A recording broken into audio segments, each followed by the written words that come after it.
आज का टॉपिक है राइबोसोम। राइबोसोम प्रोटीन निर्माण का एक केंद्र है। क्लाउज ने सेल के समांग मिश्रण का सेंट्रीफ्यूगेशन से कुछ बेसोफिलिक क्षाररागी सूक्ष्म कण देखे। ये कण न्यूक्लिक एसिड से भरे थे। क्लाउड ने इन्हें माइक्रोसोम प्रभाज कहा। ये साइटोप्लाज्म में फ्री और एंडोप्लाज्मिक रेटिकुलम की सतह पर चिपके हुए पाए जाते हैं। इनमें राइबोसोम की मात्रा बहुत अधिक होती है, अतः इस कारण इनको राइबोसोम कहते हैं।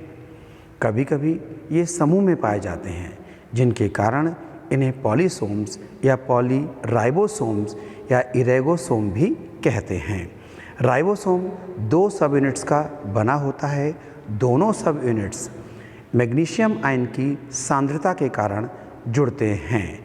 इस अवस्था को हम डाइमर कहते हैं। यदि मैग्नीशियम आयन की सांद्रता कम होती है तो दोनों सब यूनिट्स अलग अलग रहती हैं। 4 से 5 डाइमर जुड़कर एक mRNA का निर्माण करते हैं। ये प्रोटीन सिंथेसिस के समय होती है। दोनों सब यूनिट्स 60S और 40S मैग्नीशियम आयन के कारण जुड़कर 80S राइबोसोम बनाते हैं।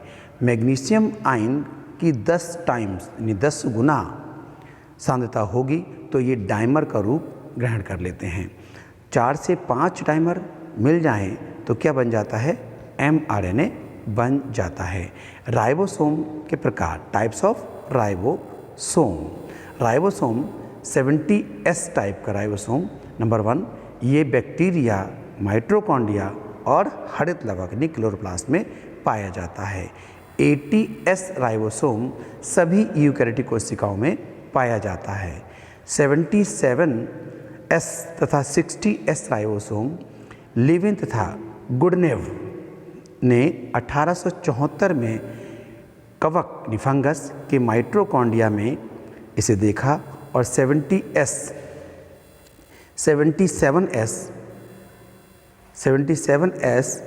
राइबोसोम इसमें पाया जाता है।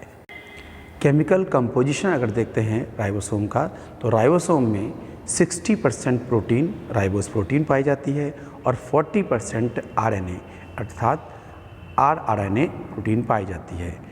70S राइबोसोम को 2 यूनिट्स में बांटा गया है, 50S और 30S।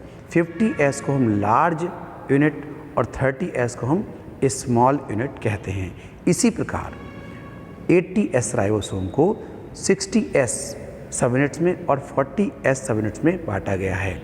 इसे भी 60S सब यूनिट्स को हम लार्ज यूनिट और 40S सब यूनिट को हम स्मॉल यूनिट कहते हैं। राइबोसोम को प्रोटीन को कोर प्रोटीन भी कहते हैं। राइबोसोम की प्रोटीन को हम कोर प्रोटीन कहते हैं।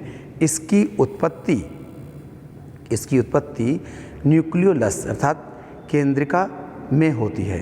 राइबोसोम की हम संरचना देखें, दोनों से राइबोसोम की 70S और 80S राइबोसोम की यदि हम स्ट्रक्चर देखते हैं तो स्ट्रक्चर के अनुसार देखिए, ये ओवल टाइप का स्ट्रक्चर है।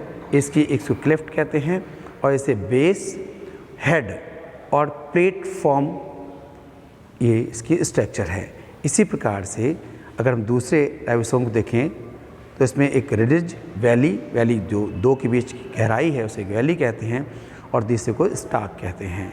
तो राइबोसोम प्रोटीन निर्माण का एक केंद्र है। ये बहुत इम्पॉर्टेंट है।